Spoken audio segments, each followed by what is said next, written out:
Hello everyone. In this video, we'll take a look at Microsoft ticker symbol msft and assess whether Microsoft is a buy today.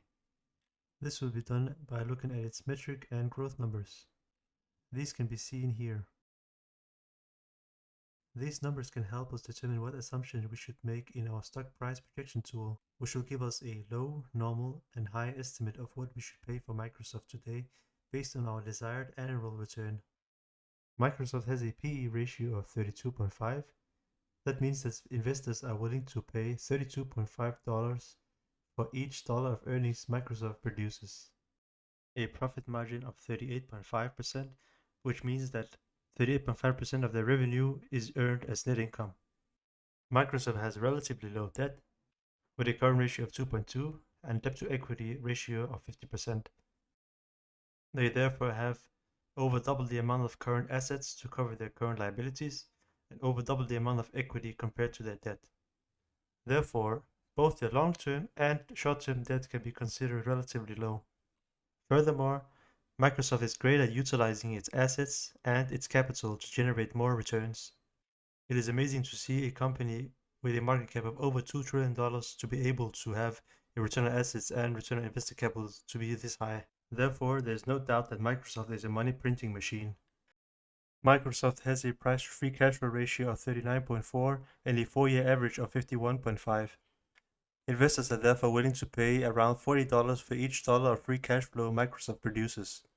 Microsoft has had a 4-year average growth in revenue of 13.1%, a 67.4% in net income, and 18.5% in free cash flow.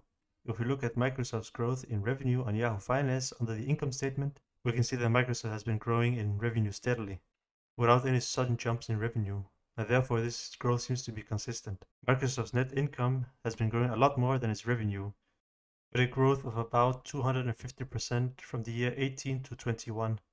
And this huge growth in net income compared to its revenue can partly be explained due to Microsoft increasing their net profit margin.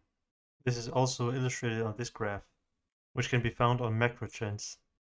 And now if we look at change in shares outstanding, we can see that Microsoft has consistently been buying back shares for the past 4 years.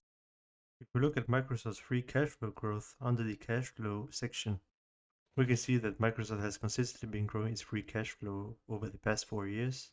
And therefore, if we sum it all up, we can see that Microsoft is growing at a great pace in all of its 3 growth numbers. The question now becomes, is Microsoft overvalued or undervalued?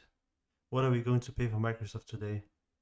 This is where our stock price projection tool comes in handy. It would tell us exactly what we are going to pay based on the assumptions we are going to make. I'll put in numbers I think are reasonable for Microsoft based on its metric and growth numbers. And now if we hit analyze,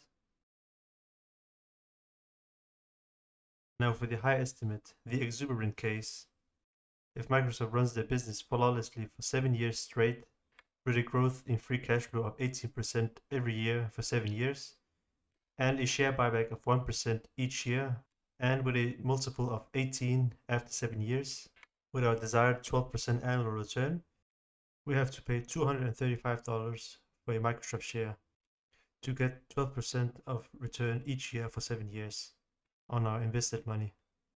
Now, as of this recording, Microsoft sits at $308 today, and therefore I personally believe that Microsoft is overvalued right now, and I wouldn't buy it unless it reaches these levels. These assumptions may seem absurd, however we have to remember that you can overpay for growth. Right now, I think that Microsoft is more driven by sentiment than its fundamentals. And this is reflected by its elevated price and also its elevated valuation metrics. As we know, the average PE ratio for tech stocks sits around 20. So it makes sense that Microsoft has to fall about 30% to reach levels which are in line with its fundamentals. We can also investigate what we can expect to get each year for 7 years if we change the desired annual return. Now, if we keep the growth numbers the same, the share buyback and the PE multiple, we have to go all the way down to 7% for this case to be a buy today. And this is only if these numbers hold true, which I personally don't think are reasonable, because Microsoft has already grown a lot the past years, and the bigger a company gets, the less likely it is to grow at the same pace. However, Microsoft could prove us wrong and keep on increasing its growth, and this is a possibility. However, it isn't probable. Every investment is the present value of all future cash flow. It is all math in the end. And find a company that trades below these reasonable assumptions to also allow us to get a proper margin of safety. Because as I mentioned in the Apple video, the future is unknown, and it is possible that Microsoft drops in price just like Alibaba and Facebook. So it is always important to make reasonable assumptions and to have a proper margin of safety. This was my take on Microsoft. Please like and subscribe and click the notification bell. If you have any questions or a specific stock you want me to analyze, please leave it in the comment section below. Thank you for watching, and I will see you in the next one.